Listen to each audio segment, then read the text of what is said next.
हम करने जा रहे हैं क्लास 11th चैप्टर नंबर 3 में प्रक्षेप द्वारा प्राप्त महत्तम ऊंचाई का फॉर्मूला। तो माना कोई वस्तु मतलब कोई गेंद क्षैतिज से थीटा कोण बनाते हुए u वेग से ऊपर की ओर फेंकी जाती है। वस्तु पृथ्वी की ग्रेविटी के अंतर्गत एक वक्राकार पथ पर गति करेगी। माना वस्तु ने अधिकतम ऊंचाई h प्राप्त की। ये जो हाइट है ये महत्तम ऊंचाई है। यहाँ वस्तु कम ऊंचाई पर होगी, यहाँ ऊंचाई बढ़ेगी, यहाँ सबसे अधिक ऊंचाई पर होगी और फिर ऊंचाई घटती जाएगी।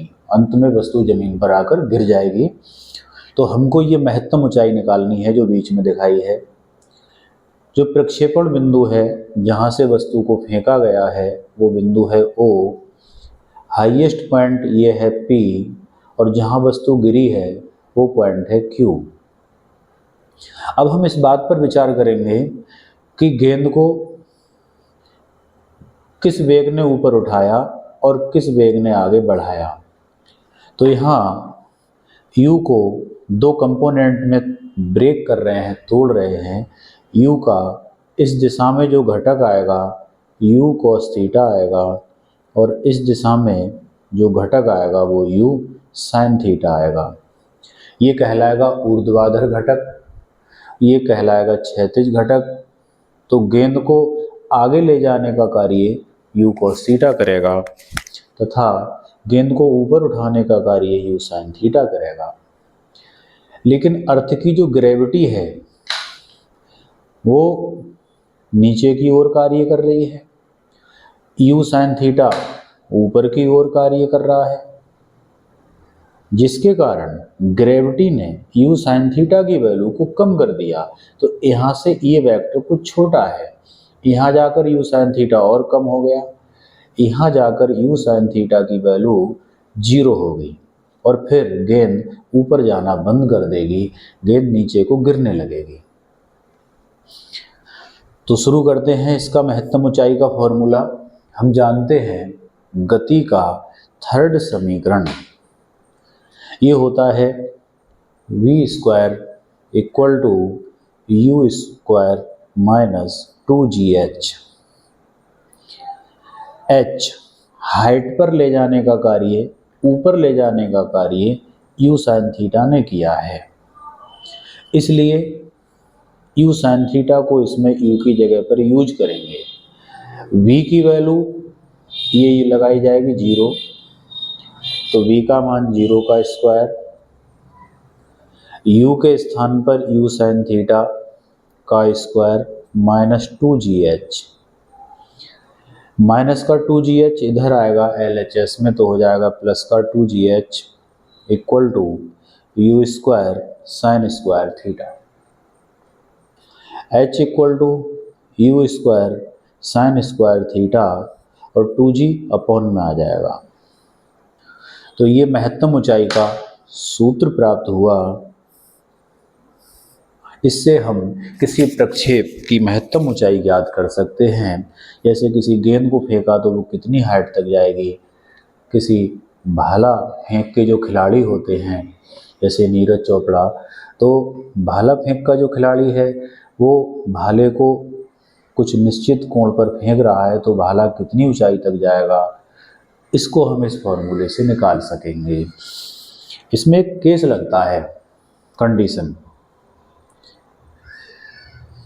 कि h के मैक्सिमम मान के लिए, for maximum value of h, मतलब अधिक और ऊंचा भेजने के लिए एंगल कितना होना चाहिए, क्या फॉर्मूला होना चाहिए।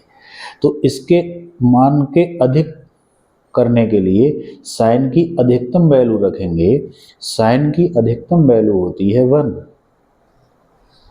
जो कि कितने डिग्री पर होती है, 90 डिग्री पर। तो h का अधिकतम मान प्राप्त करने के लिए साइन का मान क्या रखेंगे, 1। तो यहाँ 1 रख रहे हैं हम, तो आएगा h equal to u square into 1/2g। h max मतलब मैक्सिमम, अधिकतम, यू स्क्वायर अपॉन 2g। तो इस प्रकार ये मैक्सिमम हाइट की कंडीशन में यूज करेंगे जब थीटा की वैल्यू 90 रखी जाएगी। अब हम पढ़ेंगे यहाँ से यहाँ तक की जो क्षैतिज दूरी है ये r, इसे कहते हैं परास। कि अगर किसी गेंद को फेंका तो वो जितनी आगे दूर जाकर गिरेगी वो दूरी कहलाएगी परास। इंग्लिश में कहते हैं रेंज, इसलिए इसे r से लिखते हैं। तो इस दिशा में ले जाने के लिए कौन सा वेग कार्य करेगा, u cos थीटा, ये वेग हो जाएगा। तो आगे हम अब सूत्र करने जा रहे हैं परास का। प्रक्षेप की परास ज्ञात करने के लिए, जैसा कि हम लास्ट चित्र में बता चुके हैं, यह एक प्रकार की क्या है, दूरी है, डिस्टेंस है। तो दूरी बराबर होता है चाल गुणा समय। तो चाल क्या आवेगी, u cos थीटा, और समय लिखेंगे यहाँ से यहाँ तक का कैपिटल T, उड्डयन काल। तो फॉर्मूला आएगा, परास एक प्रकार की क्षैतिज दूरी है, हॉरिजॉन्टल डिस्टेंस। तो मैं लिखूंगा परास इक्वल टू क्षैतिज दूरी, और दूरी बराबर होता है चाल इंटू समय। तो चूंकि क्षैतिज दूरी निकाल रहे हैं, इस दिशा की दूरी निकाल रहे हैं, तो इस दिशा का वेग लगेगा यहाँ चाल की जगह u cos थीटा। समय पूरा जहाँ से फेंका है वस्तु को और जमीन तक गिरने में लगा समय, ये होता है उड्डयन काल कैपिटल T। तो u cos theta into capital T की value 2u sin theta upon g। u into you, ये हो गया u स्क्वायर, और 2 sin theta into cos theta upon g। u square into 2 sin है कॉस ए, ये formula हो गया sin 2a का। तो a की जगह थीटा है, sin 2 थीटा अपॉन g, और क्षैतिज दूरी या परास को लिख सकते हैं हम r। तो यहाँ क्या आएगा, r। तो इस प्रकार ये परास का फॉर्मूला प्राप्त हुआ। परास के फॉर्मूले को करने के बाद इस पर विचार करेंगे कि r की मैक्सिमम वैल्यू के लिए क्या कंडीशन इसमें हो सकती है। तो r की मैक्सिमम वैल्यू के लिए, r के मैक्सिमम मान के लिए r का मान अधिक प्राप्त होगा अगर साइन का अधिक मान रखते हैं। तो साइन का अधिक मान होता है 1, तो sin 2 थीटा की वैल्यू 1, और ये वैल्यू 1 होती है sin 90 डिग्री पर। इसकी तुलना कराएं तो 2 थीटा 90 के बराबर हो जाएगा, 2 थीटा इक्वल टू 90। तो थीटा इक्वल टू हो गया 45 डिग्री। निष्कर्ष ये निकला कि अगर कोई भाला फेंक का खिलाड़ी या गेंद फेंकने वाला व्यक्ति गेंद को 45 डिग्री पे फेंकेगा तो उसकी गेंद अधिक दूर जाकर गिरेगी। आर का जो मान होगा मैक्सिमम होगा। अगर वो 45 से कम कोण पे फेंकेगा तो भी वो गेंद पास गिरेगी, और अगर वो 45 से ज़्यादा पे फेंकेगा तब भी वस्तु पहले गिरेगी। तो अगर 30 पे फेंकेगा तब भी पास, 60 पे फेंकेगा तब भी पास गिरेगा, और 45 डिग्री पर फेंकेगा वस्तु को तो वस्तु सबसे दूर गिरेगी। तो इसमें जो ग्रीन कलर से है वो 30 डिग्री पर फेंका गया है, रेड कलर से 60 डिग्री पर, और ब्लैक कलर से 45 डिग्री पर। तो सबसे दूर वस्तु किस में गिर रही है, ब्लैक कलर में, जो कि 45 डिग्री पर है। तो ये प्रैक्टिकली भी ऐसा देखा गया है कि लंबी कूद का खिलाड़ी या भाला फेंक का खिलाड़ी अगर 45 डिग्री पर भाले को फेंकता है तो उसका भाला सबसे ज़्यादा दूर जाकर गिरेगा।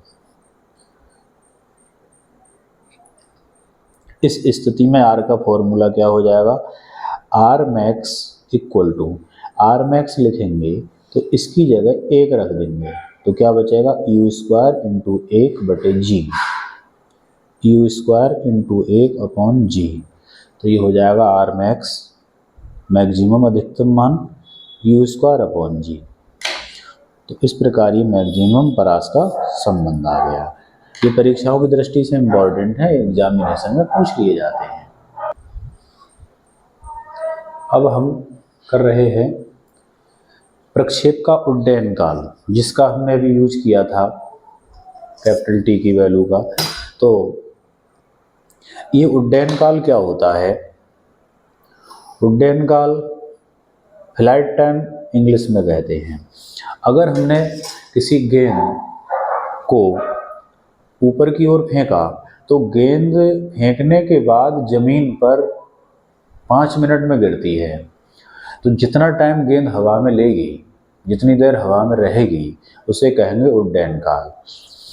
जैसे हमने इस पेन को अगर फेंका और फेंकने के बाद यह 1 सेकंड में गिर जाता है तो इसका जो उड्डयन काल होगा वो 1 सेकंड होगा।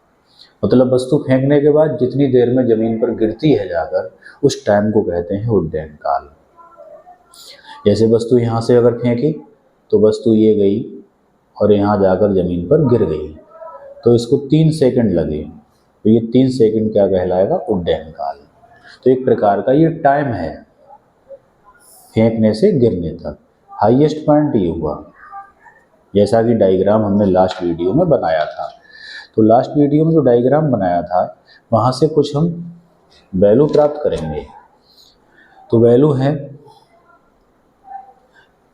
O बिंदु से P बिंदु तक जाने में लगा समय हमने माना T, O से P तक इतना टाइम P, और जितना ये टाइम आएगा उतना ही टाइम इधर गिरने का होगा। तो हम इसमें पहले O से लेकर P तक का टाइम निकाल रहे हैं, और जितना आएगा उसका डबल कर देंगे तो यहाँ तक का हो जाएगा, और वही उड्डयन काल कहलाएगा। तो करते हैं शुरू। टाइम के लिए गति का फर्स्ट समीकरण, फर्स्ट इक्वेशन ऑफ मोशन, गति का फर्स्ट समीकरण है, यहाँ प्रारंभिक वेग यूज किया जाएगा u sin थीटा, और हाईएस्ट पॉइंट पर u sin थीटा की वैल्यू होती है 0। ये u का रोल करेगा, ये v का, u के स्थान पर इसे रखेंगे, v के स्थान पर इसे रखेंगे, और यहाँ से यहाँ तक पहुँचने में गेंद को लगा समय t। तो गति का फर्स्ट समीकरण है v equal to u minus g t. ऊपर को फेंकते हैं तो g से पहले माइनस लिखेंगे, क्योंकि ग्रेविटी नीचे को लग रही है और u sin थीटा ऊपर को लग रहा है। इसमें v के स्थान पर ये 0 वैल्यू पुट करेंगे, u के स्थान पर u sin theta minus g T. Minus का जी टी इधर आएगा तो जी टी प्लस का हो गया, और u sin theta. t equal to u sin theta upon g. तो O से लेकर P पॉइंट तक जो समय लगता है वो ये लगता है। मान लीजिए यहाँ से यहाँ तक का समय 2 सेकंड है, तो यहाँ से यहाँ तक का 2 सेकंड इधर हो जाएगा, तो टोटल कितना हुआ, 4 सेकंड। ऐसे ही यहाँ से यहाँ तक का टाइम ये है, तो पूरा टाइम अगर लिखेंगे तो इसका डबल कर देंगे, ये टाइम और ये टाइम। तो हम लिख रहे हैं कुल समय Q बिंदु तक कुल समय कितना लगा, तो वो इस समय का डबल होगा, और डबल होगा तो 2u sin थीटा अपॉन जी, इसे 2 से गुणा हो जाएगी। तो ये फॉर्मूला कहलाता है प्रक्षेप का उड्डयन काल या उड़ान का समय। इसे उड़ान का समय भी कहते हैं। ये एग्जाम में पूछ लिए जाते हैं। इसमें भी अगर t की मैक्सिमम वैल्यू देखनी है तो साइन की वैल्यू हम 1 रख सकते हैं।